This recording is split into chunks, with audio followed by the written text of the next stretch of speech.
Titans Global. Let's go. Started with a vision, two voices in the mix. Max and Link together, building something that'll stick. Every episode we drop, yeah, we're reaching new heights. Titans Global on the map, burning bright every night. From the first recording session to the fans that tune in, we've been grinding every day, yeah, we're destined to win. Titans Global, that's the name, that's the brand, we the fans, speaking truth through the microphone, messages that we send. Titans Global, that's the movement. Titans Global, feel the power. Titans Global, we keep pushing. Titans Global, this our hour. Titans Global, Max and Link. Titans stronger than you think. Titans Global, that's the way. Titans Global, every single day.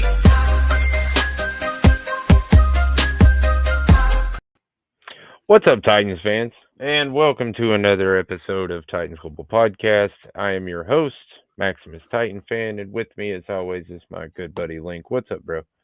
What's going on? Good to be here, fellas. Thank you for joining us. All those that stay true, we do this show for you guys. It is free. It is easy to watch. It is for the fans. So make sure to like, subscribe, comment. Most importantly, get in the comment section. Things kind of feel rinse and repeat at this point in the season. But we're still here to talk about the Titans, and we want you to do the same. So get in the comment section, and we will get right into it. Yeah, and I mean, we'll start off like a normal pregame show for a minute. Normal Titans, no, it ain't. Normal Titans channel, not Normal Titans time. We're doing the late afternoon game again because they love playing while I'm trying to cook dinner. It's a weird thing to say, but whatever. Anyway, 14 to 14.5 point favorite, depending on where you look. No, not enough. That is the largest point deficit in the NFL for Week 8. So, and still not enough. Over/under's 47.5. I would go with the over there. Just throwing that out. Other than that, there is a topic I want to kind of get off on here for a minute. A couple people have used the B word when talking about Cam. And I just don't, I think, first of all, it's way too early to be talking about that. But second of all, I will say that there are issues. The fumbling issue. I don't have any, we were talking about it before the show. I don't have any excuse for that. But I really get irritated when people throw numbers up about Cam Ward and Will Levis.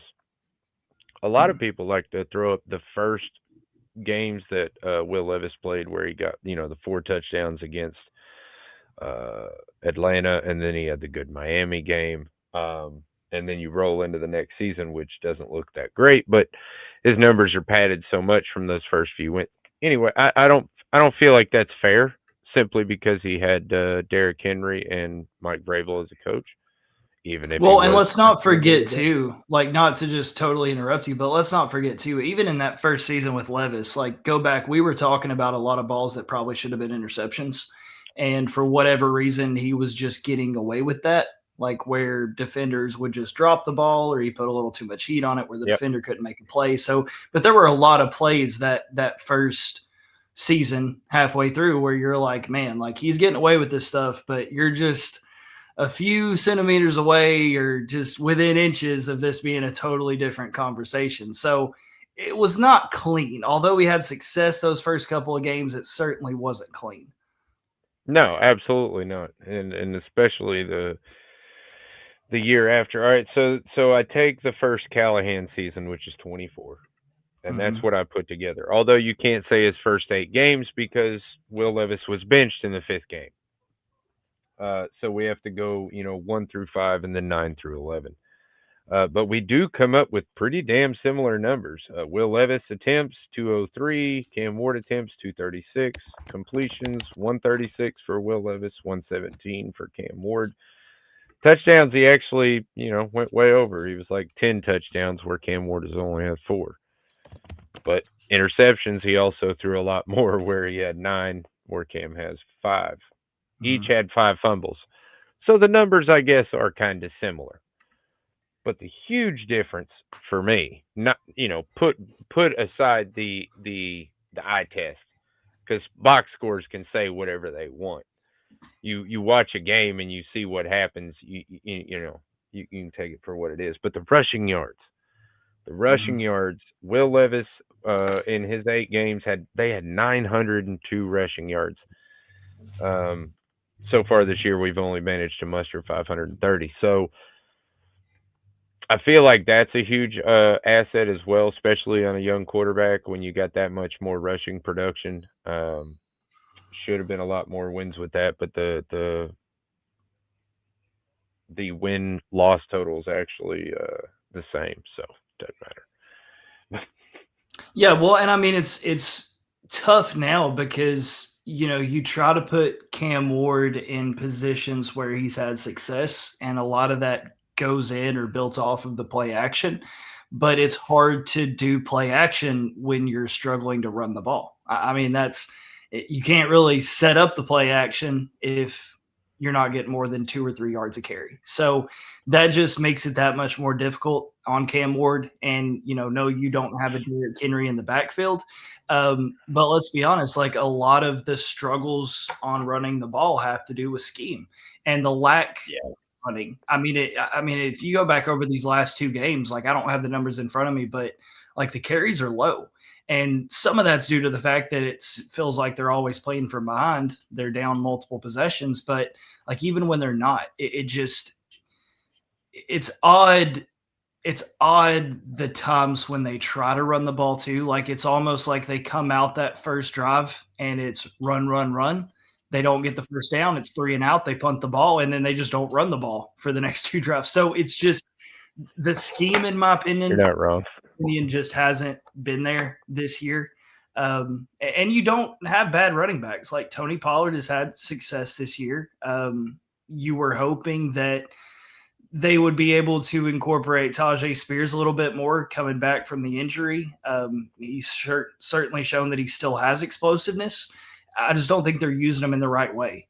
And then that just makes it that much harder on Cam Ward. Yeah, totally agree with that.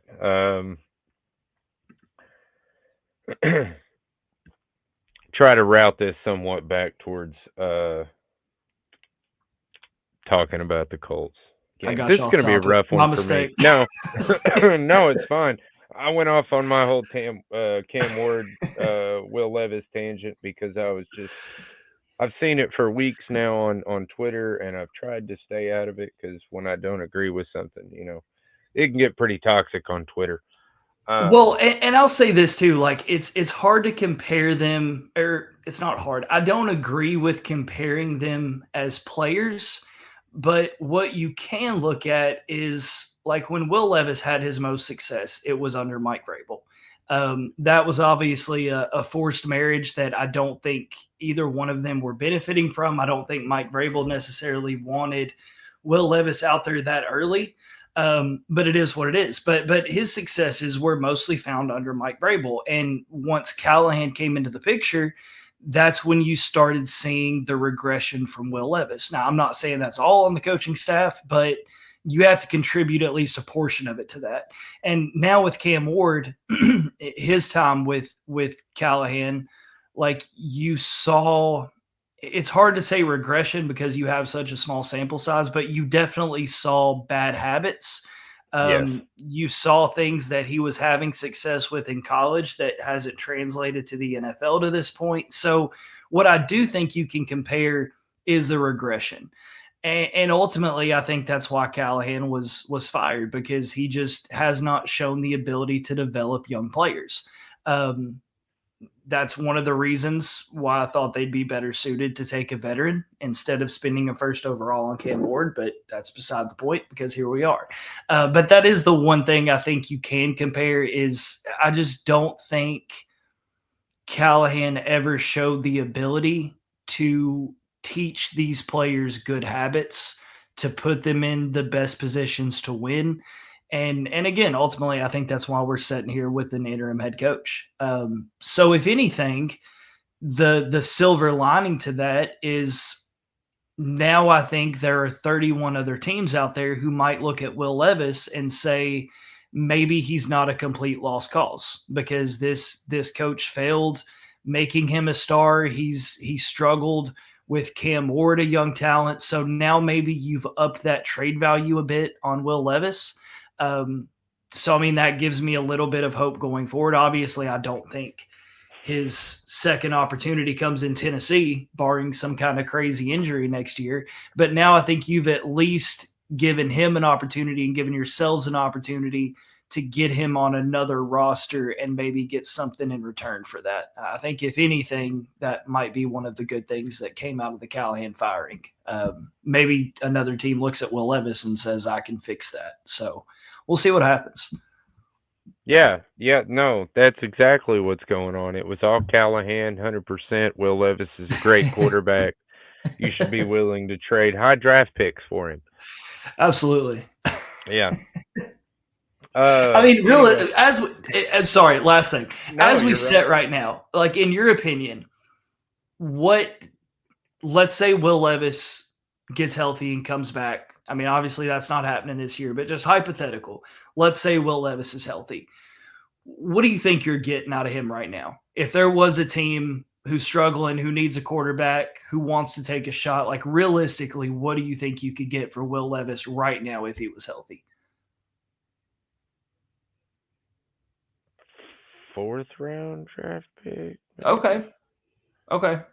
That's fair. I'd say fifth or sixth, which, Yeah. I mean, maybe I'm being a little negative in that, but yeah, I mean, I could see a fourth if a team's desperate enough. Just curious your thoughts, but I mean, I think, look, especially with Callahan being fired, like, I think you could convince a team to give up a fifth. I think that's a real possibility, and I mean, I'm taking that all day long.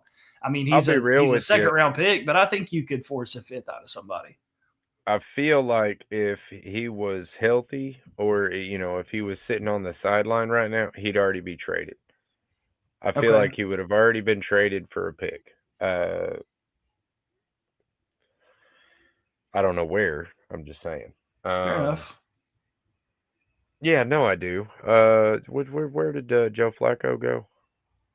Oh, he just beat Aaron Rodgers. Crap. Yeah, he Man, you played just had to Green Bay ask me. twice. Yeah, I keep wanting to say the Browns, but that's where he came from. I just don't know where he got traded to. Anyway, it's not important. Point is, that's where he probably would have went. I'm just saying. I feel like there are a few teams that would take a Bengals. shot on a young Sorry. guy like the Bengals. Thank you. And Okay. yeah, man. I mean, think about gonna that bug for a me. second. Joe Burrow, I mean, he's not exactly a spitting image of Will Levis, or vice versa is really what I meant there. But Mhm. they do both have cannon arms, and they like to throw downfield. And at least in Cincinnati, he would have the receivers that could, get under his balls. Oh, that didn't sound right.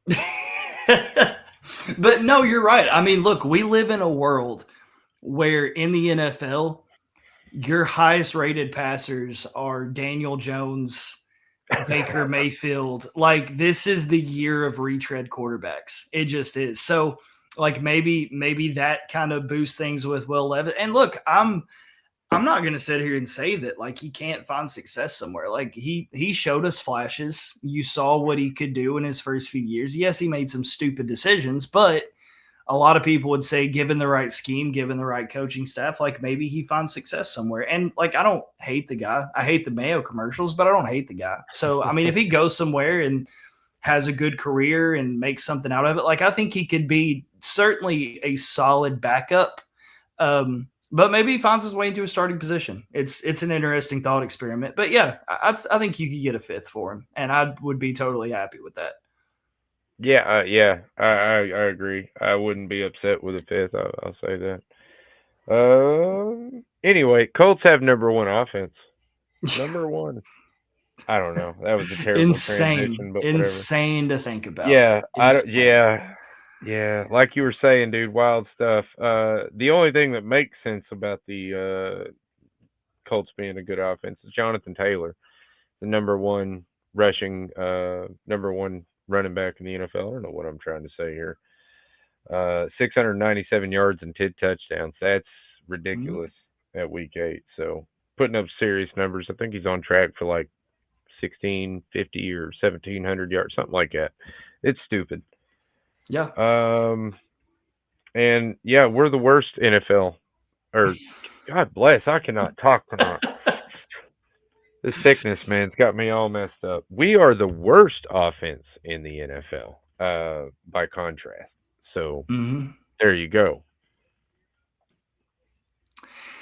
Yeah, I mean, look, you're about to go up against a Colts squad who has scored, I want to say 29 or more in 6 of their 7, like something ridiculous. Yeah, Daniel Jones has really found his stride. Um, Certainly efficient with the run game. So like sounds weird.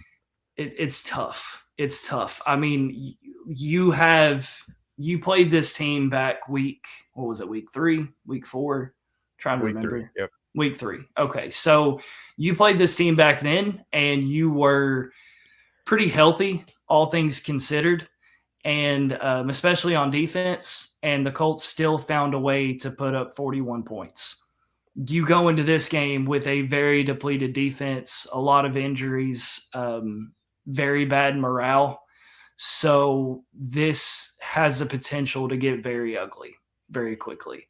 Um, we'll get to the injury report, I'm sure, but it's just not looking good on the defensive side of the ball. And I don't know how many answers the Titans are able to find in this one. And that really sucks to say because this could be one of those weeks where it just gets absolutely poured on the Titans. Yeah, and I mean we'll go over some of the. Oops, sorry. We'll go over some of the injuries that are. Mm. Jeffrey Simmons, man, that one's a killer. Yeah. Hamstring injury. The way they phrase it, uh, week to week, usually means 2 to 4. Yeah. A hamstring, especially for a guy that's a power guy like that, big dude, and he's 20. What is he? 28 or 29? 28.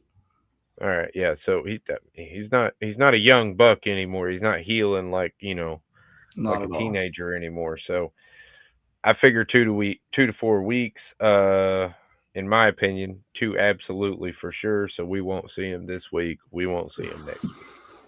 Yep. Sneed Sneed got put on IR today, What a joke. or was that Man. yesterday? I think it was yesterday.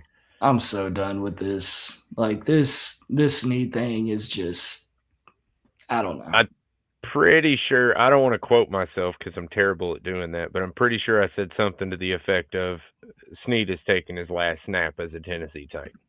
I don't think Probably. he'll come back this season. I think he'll say, "Oh, my quad," like he did last year. Maybe, maybe not, but whatever. It doesn't matter. I definitely think in this off season he is gone. Can Just you don't get see anything him. for him? Can you like? Is there any situation where you get anything for Snead? Like even a Not if he sixth stays injured feels. the entire damn season. I don't know. Maybe you keep him until off season and then try to deal him for But something. But do you feel like? And look, I don't know him personally. Obviously, he's got some off the field stuff that he's dealing with. Uh, I think that's set for like November, so we're coming up on those court dates. But do you feel like that some of the injury stuff is related to record? I mean, do you think he's that? Like, I hate to attribute that trait to someone, but I mean, you no, come I from mean, Kansas City where you had nothing but success. You come to Tennessee, you've won what 2, 3 games since you've been here. Like, do you kind of feel like maybe if this was a better squad, he finds a way to work through some of these injuries? yeah, Okay, yeah. I I think mean, so too.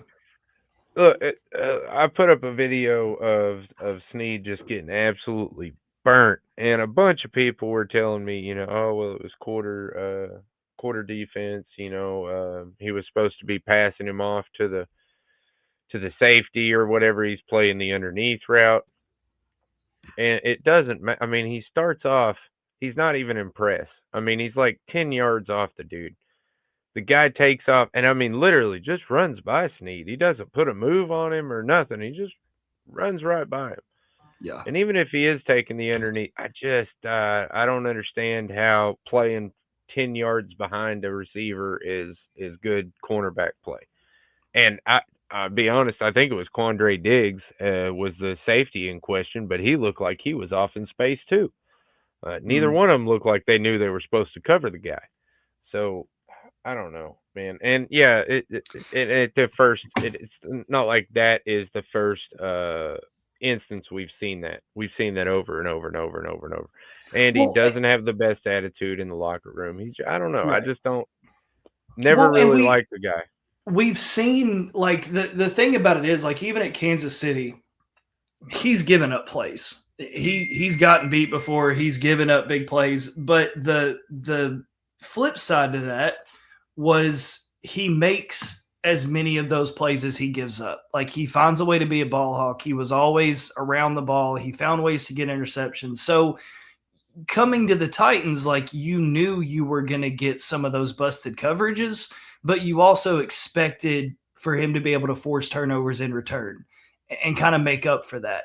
And you just haven't seen that here at Tennessee. And I don't know how much of that is scheme, how much of that is coaching, but man, it just feels like once they got on that streak of losses, it was just all downhill from there. And he's just never been the player that you expected him to be. Like, this could very well go down as one of the worst free agency acquisitions the Titans have ever made. Like, I think we're at that point. When it comes to free agency, this may be one of the worst things I've ever seen from the organization.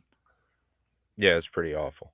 Yeah. It's pretty awful. The production that you got for what you paid for is just ridiculous. Yep. What was it? Absolutely ridiculous. Was it a third that was? Yeah. Love to have that back. You ain't getting a third now. Put it that way. No, hell no, dude. You'd be lucky if you get a fifth. Like, if you get anything. Yeah. I mean, we just saw Lockett walk for nothing. I mean, I feel like that could very well happen with Snead. Oh, That's man, where we're that was at. such a failed experiment too. Man, I feel bad for Lockett, man. Kind of. I don't know. Yeah. He didn't really do anything, man. I don't know. Has he officially Anyway. signed anywhere yet? I know he was No. free as of Wednesday. No, I mean, I haven't seen anything. Not like I follow the guy or anything, but I feel like, Titans beat reporters as much as they like to beat up on the team. I feel like they would have been all over that. Yeah, nothing yet. Vegas Raiders apparently have shown interest, which talk about another poverty franchise, but yeah. Yeah, no, I still feel like he knew his time was up with us when DK had that great game last week, and he was just like, you know what, let me just dip on up out of here. Yep. But yeah, I've probably said this enough, but we have to find a sustainable offense. Mm-hmm. I mean, I don't care if that's run game, RPO, play action, but get away from the damn wide receiver screens. Get away from the jet sweep to Chimere DK out of the exact same formation, trip formation, every single time. Get away from the max protection shit. Mm-hmm. It's obviously not doing any good, so just stop. And quit using Chig completely. Just stop. Use Gunnar Helm, man. I mean, the play... which one was that? Damn it. I can't remember. But it's obvious. You see it. The play with... I think it was A.O. Manor. It doesn't matter. Point is, there's a play out there. Watch the tape. I forget what it is, but I mean, he stunts up the defensive end like he's a tackle, and not only does he hit him, but he hits him and he holds him. I mean, he just sits there and literally holds him there. It was fantastic. Yeah, I'll say this: the Titans lack a lot of things. They lack talent. They lack a good game plan. They lack a scheme. But most importantly, and I don't know if you heard Eddie George's comments about where this organization's headed, but they lack an identity more than anything else. And that's probably the worst thing to me is this team, they can't find one thing they're good at and stick with it. Like, I mean, who are the Titans? You're not the 3 yards in a cloud of dust. You're not a air it out offense. They just look lost. They have no identity. They have no MO. They have no, this is what we're going to do. This is how we're going to beat you. This is the game plan we're going to stick to. It's like just a hodgepodge of trying different things and none of them work. So they just try more things. Like that's the worst part about it. Like if they were running the ball 35 times a game, or if they were just completely air it out, like, and losing games, like, okay, at least like this is what you want to do. This is what you're trying. It just feels like week to week, it's just a struggle to get anything right. And they're just trying all these different game plans, all these different schemes, and none of it works. And I think that's why they can't find consistency, is because they don't know who they are. And part of that's due to injuries and not having the same people on the field and having a young team. But at some point, you just got to buckle down and say, this is what we're going to do, and we're going to live by it. We're going to die by it. And right now, you don't have that. And I think that's what Eddie George was talking about, was like, we built a culture. We had an identity, like you knew what you were getting when you played the Titans, even in the losing seasons when things were bad, like they stuck to their guns. And this team just doesn't feel like that. It just feels like everybody out there, staff, players, front office, everybody just seems lost for an answer. Yeah, no, you don't. You're not wrong. I mean, I was going to talk about the comments about Eddie George saying that we've been set back a decade, maybe more, by the decisions that we've made, and I get what he's saying. I get it, and that's what we thought we were getting with Callahan, was a new identity, change. And we did get a change. But you didn't get an identity. Yeah, no, and we did not get an identity. Yeah, no. And I mean, we've only seen Mike McCoy for 1 week, so I want to give him a little bit more time, but I don't really think that's going to amount to anything. I'm so positive. I apologize. I'm feeling under the weather, and it's really affecting me. But 21 points. We mentioned that earlier. 41-20 was the score of the last game. So yeah, we got to find some way to.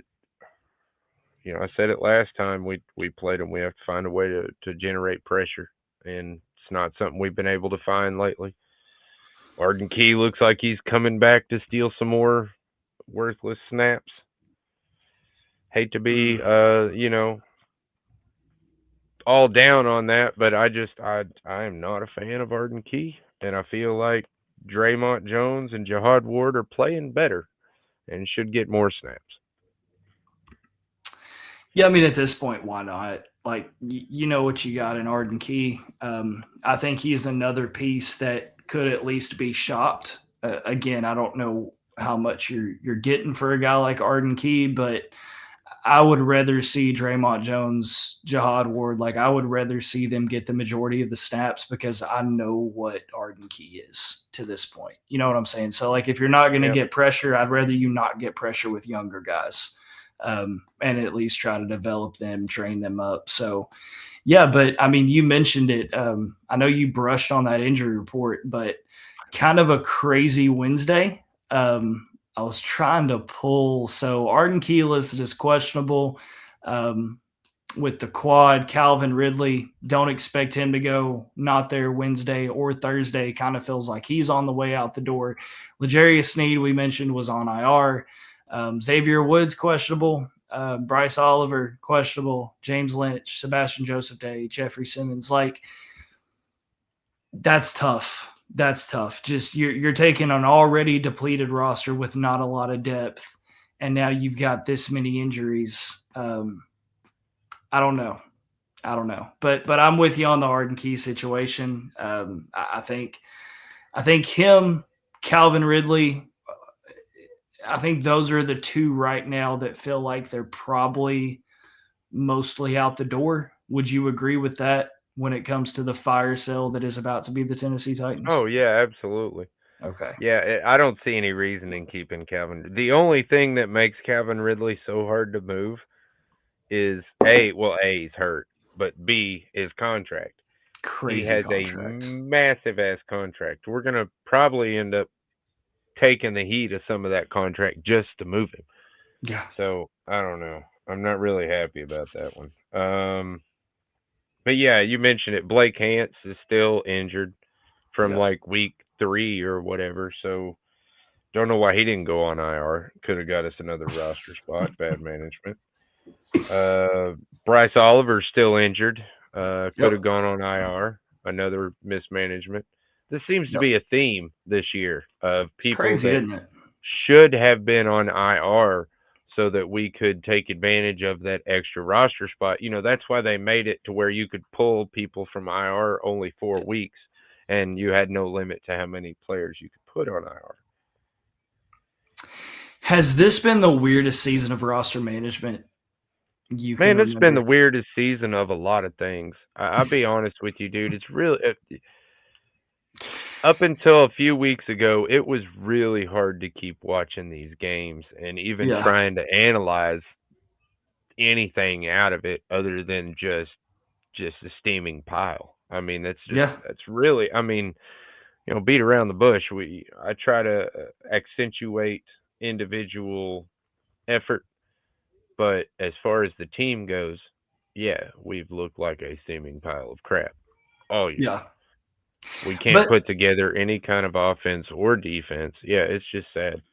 I think the roster management is one of those things that really scare me most because there's just been so many decisions that don't make sense. Like even the minor stuff, like when Latham was injured and you had Udo, but then the next week, like you don't start him and you bring up a player from the practice squad, but then like why is he on the roster to begin with? And then the Tyler Lockett, like letting him go and not even trying to shop him. I mean, maybe they did. And then the Brownlee trade, and it's just, and then these players that should have been on IR and never were on IR. Like it's just, that really concerns me because that comes from the top. Like that's I mean, you put that on Brinker, you put that on Borgonzi. Like that's the other problem is who's even in the position to make these decisions. Like you don't even really know that. So it's just, I don't know, man. Everything is so up in there. And then Amy Adams Strunk, like, you know, people can think what they want, but her not doing the press comp, like this just feels like one of those seasons. Like last year was bad. But this year just feels like a whole new level. You know what I'm saying? Like that's my biggest concern is it feels like the people that are making these decisions that are in charge that you expect to be making this roster good are just making all the wrong decisions. And I think that's what scares me most. Yeah, and it doesn't seem to be getting better. That's the thing, you know, like last year, no, it wasn't last year, it was the year before last. Good God, we've been doing this a while. The year before last, I was saying, you know, it can't get any worse at left tackle when we had Dillard, Never say it. you know, Never and then, say or it. Daly, excuse me, and then Yeah. we got Daily Dillard, first. Yeah. and Dillard was worse, you know, and then I was like, well, I mean, you know, we can't get worse offense than we've got right now with Will Levis, and yeah, we do. I mean, look at our offensive numbers last year compared to this year. Everything is down. Everything. It's ridiculous. And we're supposed to have more talent on this team. You know, and that's the other thing. Youth movement, man. At this point, our season is over, basically. I mean, we are circling the drain at this point. So I still stand firm on what I said Monday. I feel like we should be playing Jackson Slater instead of Zeitler just because he's the younger guy and he's probably going to be the guy in that slot next year. So just F it, let him have it. I mean, just, you know, and I mean, if he goes out and just completely shows the whole thing and gets Cam Ward, okay, well, maybe that was a bad idea. Yep.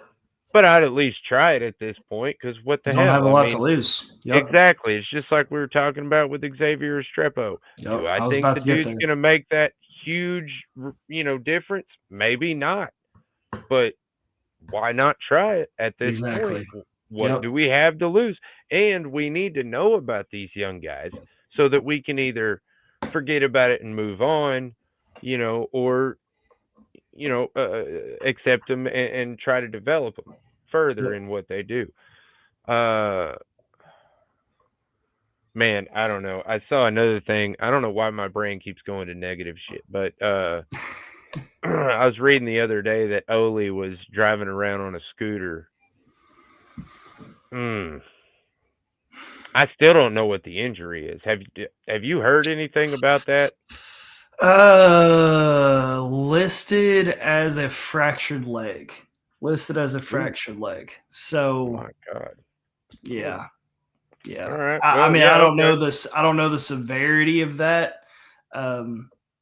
But it's one of those things where, I don't think he's back this season at all. No, and see, that sucks because this is one of those things that we're trying to develop this young kid, and he needs all the playing time he can get. And he was actually getting closer and closer.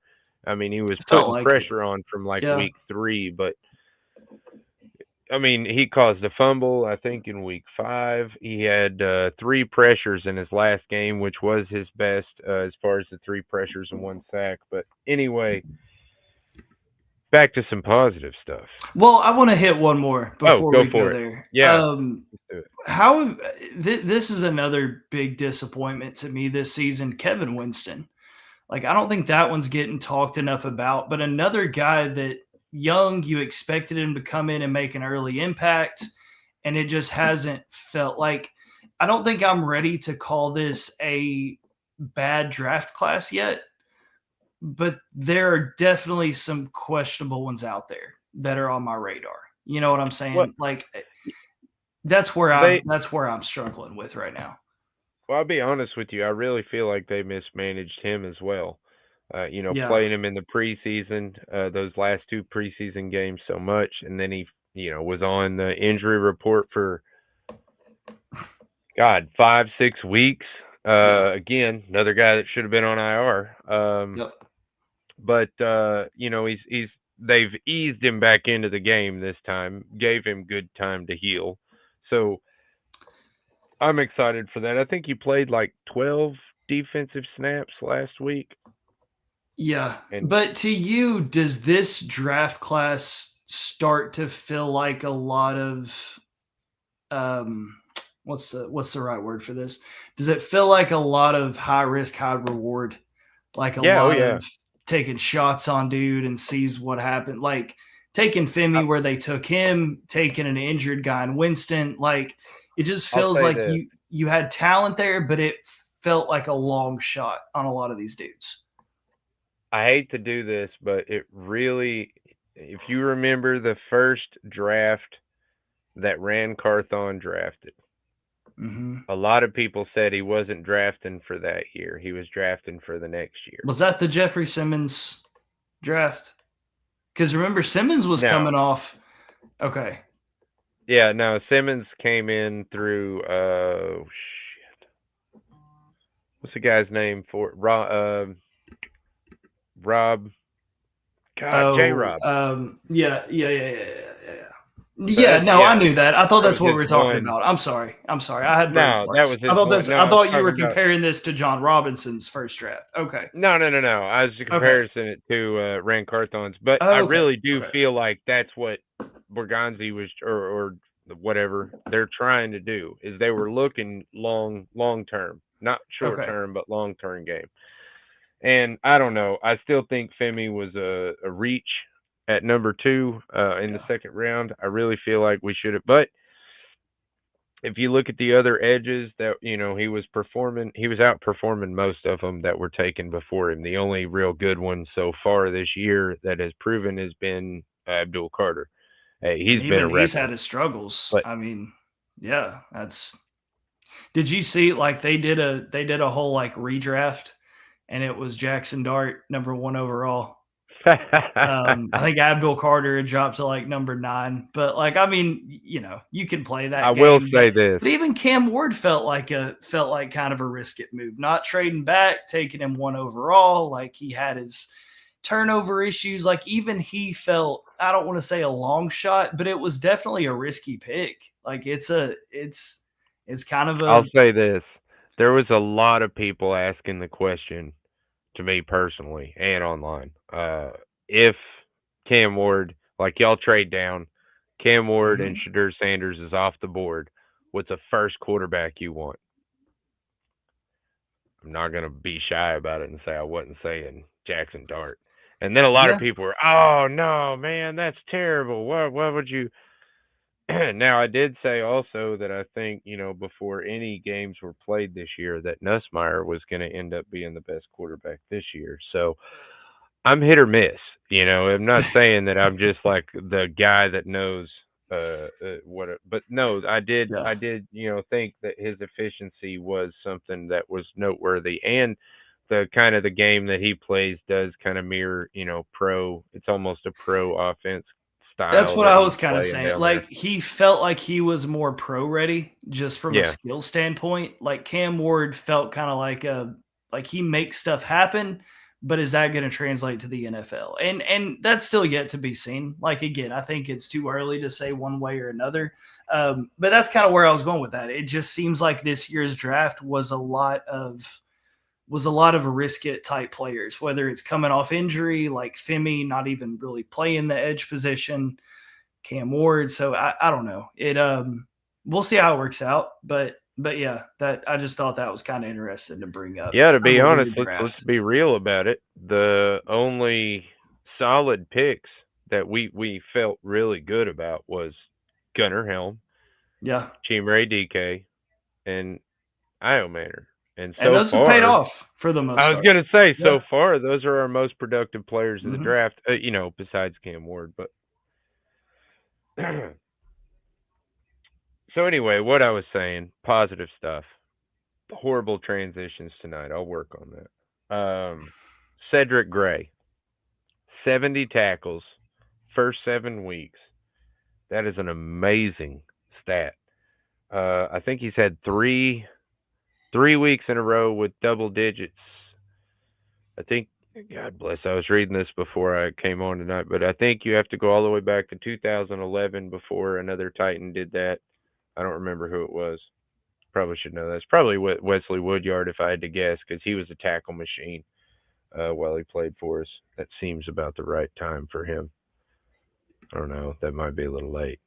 Anyway, my point is that he is playing great. He's tied for third in the NFL for most tackles. He has 5.5 tackles for loss, and he has 2 passes defended. Now, he doesn't have any sacks or interceptions. That's not really his place, though. No, he's a blue-collar, sideline-to-sideline tackling linebacker. He's a gap filler. He is doing a great job. Absolutely great. This kid was on our practice squad last year. Yeah. Yeah. Yeah, I mean, look, we expected him to be behind Chance Campbell going back to this. So, I mean, kind of nuts. But like you said, I mean, 70 total tackles on the year. Your next closest has 42. Absolutely eating up tackles. So, he's definitely been a bright spot. I think he's a solid piece to this roster moving forward.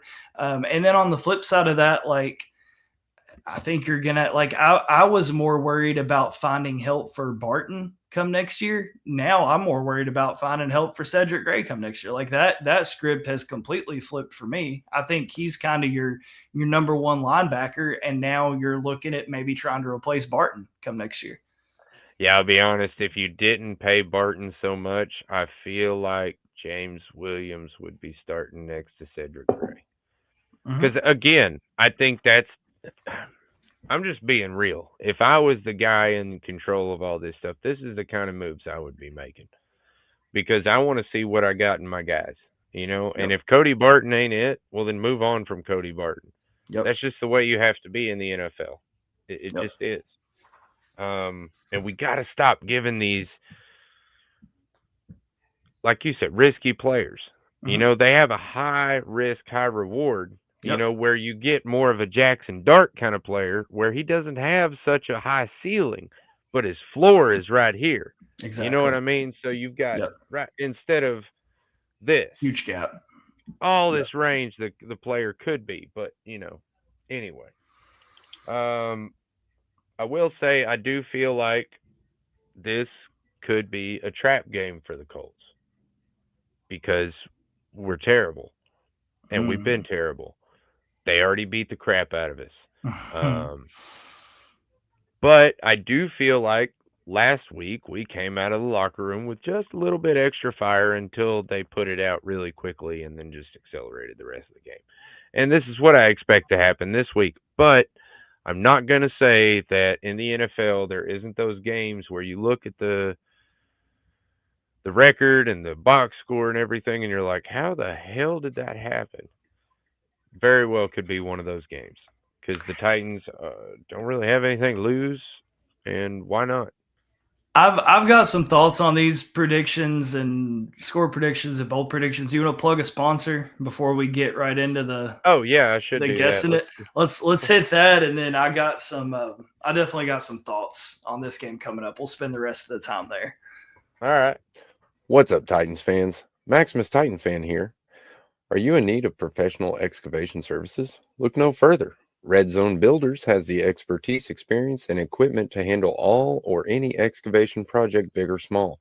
Whether you need land clearing, site preparation, trenching, foundation excavation, or any other excavation services, they have you covered. Their team of skilled professionals work diligently to ensure your project is completed safely, efficiently, and to your satisfaction. Trust the experts at Red Zone Builders to get the job done right. Good stuff. Man. Love Red Zone Builders. Unfortunately, the Titans have not found much Red Zone this year, but Red Zone Builders does. So go with Red Zone Builders. There you go. So talking about this one, what is, in your opinion, what is the key to victory? Like if the Titans somehow find a way to win this game, where does it start for you? Stopping Jonathan Taylor. It's the same thing I said in week 3. You have to put the game all on Daniel Jones and pray to God that somehow we find some pressure. And I don't know, because he's played well against the pressure. I just can't believe that Daniel Jones is this good. Good. I really feel like this is the perfect example of a system quarterback or something of that nature. I just don't think – I think in 1 or 2 years we're going to be talking about like this like we talk about Nick Folk now. You know, like – or what was the other guy that Carson Wentz? I was thinking that too. Yeah. I mean, you end up somewhere else and then all of a sudden, Jared Goff, you're good. And it's just it's because you're in a different system with, a different coach. It's just a better situation, whatever the case may be. I just find that interesting how, some players just find better. I don't think that – oh, go ahead. Well, no, I was just going to say, like, just kind of talking about what you just did. I mean, Daniel Jones to this point in the season, 152 with 214, 10 touchdowns, 3 interceptions. Like I think he's shown me enough that even if you do stop Jonathan Taylor and try to make him beat you, like he's shown that he can beat you. That's why, unfortunately, I feel like if the Titans are going to have a shot in this one, it almost feels like they have to win a shootout, which they have shown me zero chance that they can do that this year. But like, that's kind of where I'm at with it. Like and that goes for any NFL team. Like if the Colts have shown, if you're going to beat them, you're going to have to do it by scoring points. That's the biggest thing for me. And I think unless you can find a way to force some turnovers in this game, you just don't have the firepower to be able to keep up with them. So you've got to find a way to impact the quarterback, to get the ball in the air and let somebody make a play on it. I'm looking at guys like Roger McCreary. I'm looking at guys like Amani Hooker, people who have done their job to this point, but haven't necessarily stepped up and been that big playmaker that you've been looking for on defense. So I think a lot of this comes down to just, how efficient can Cam Ward be? Can they get the run game going early? I love Tony Pollard, but I feel like this needs to be one of those Tajay Spears game where you get him going early and you let him get his feet under him and start hitting some of those explosive plays. And then it starts there. Like if you can break off a couple of 10, 15-yard runs with Tajay Spears, I think that opens up your play action game, and that's where we've seen Cam Ward have the most success. So that's where it starts for me. I think you've got to find a way to force turnovers, and you've got to find a way to get the run game, specifically Tajay Spears, going quickly in this one. Yeah, definitely the run game. We need some run game because I think it was 9 or 12 rushing attempts in the last one. So that's not going to work. And, we can't rely on stuff like the Cardinals game every time we want to win a football game. So we're going to have to start putting some kind of product on the field. And I mean, that helps you play a little bit of keep away too. I mean, the way that you limit Daniel Jones is by just keeping him off the field. Keeping him off the field. Yeah. I mean, that's the best defense or the best shot at defense you've got in this one is just keeping the offense on the sideline. So that's where, and look, I hate to say it, but this almost feels like one of those 2018, 2019 games where the Titans come in and just grind it out, where they run the ball, they keep the time of possession. So, I mean, if it's not going to be a shootout, it has to be something like that, where they just absolutely chew the clock and keep Daniel Jones on the sideline, which they haven't really shown me to this point that they're good enough to do that, but who knows? Weird things happen in divisional games, I guess. Yeah, I was going to say, I just feel like our defense is so depleted right now. I don't know. Yeah, anyway. Overreaction. I do want to cover that real quick, then we'll do our little scores, predictions, because that matters. The overreaction of Cam Ward asking the reporters to call plays. My God, man. All right, first of all, Twitter people need to chill out. Titans fans need to chill out. Y'all turn your what is that? What was the word I was using earlier? Because it was perfect. Damn it, I can't. Intensity. Turn your intensity meter down just a little bit, okay? Already you're calling Cam Ward a bust. He's only played 7 games for the team. I mean, come on now. Get real. But anyway, the point is that he was joking around and making a point at the same time. Yeah. And and even the person who is the most critical of Titans and Titans players, which is Kuharski, was jovially joking about it. And he's the one who had to come out on Twitter and be like, all right, everybody calm down. Yeah. He was joking. I mean, it was just an exchange between two media people. I don't know. It's just ridiculous. Yeah, clearly meant as a joke. Look, this is a bad football team, and it's hard to find a lot of positives. And anytime they can joke around and show that they're at least having a little bit of fun, like that's not a cause for concern. You know what I'm saying? Like I get it. I get it. They're losing. It sucks to lose. But at the same time, like Cam Ward's a kid, like he's living his dream. He's playing in the NFL. It's been a struggle since he's got here as far as being able to stack successes. If he needs to come out in a press conference and make a little side remark and make a joke, like, I don't care. You know what I'm saying? Like this is the least concerning thing about this team, in my opinion. People are just going to look for ways to blow stuff out of proportion. And this is a perfect example of that. So, it is what it is. I don't care. It's like him coming out and saying, like, at least he's honest. You know what I'm saying? Like, dude. At least he's straight up about it. Like it is what it is. So this is a team that has yet to find its bearings this year. Obviously we're in a rebuild. I think that you just have to continue with that trend. I think it's very possible that we see just an all-out fire sale from this team. And no, that's probably not great for Cam Ward's development and his confidence, but that's what it's going to take at this point. I mean, you went all in when you took him number 1 overall. and you've just got to live with that and do the best you can with it. And unfortunately, it's going to take a whole new roster to make this football team competitive. So it's got to start now. The whole draft, develop, retain thing, it's got to start right here with this draft class and then going into the next one. And then hopefully next year they find some semblance of being a competitive team. Yeah. Yeah, we got a lot of holes. We're like a Swiss cheese football team. Yeah. And we just Yep. keep creating more. Yep. Anyway, trying to get Yeah. onto a more positive thing here. Obviously, we didn't have Scoob on tonight. No Scoop, obviously. He had a family matter or whatever, but no big deal. He'll be back next week. That's why we're so damn negative.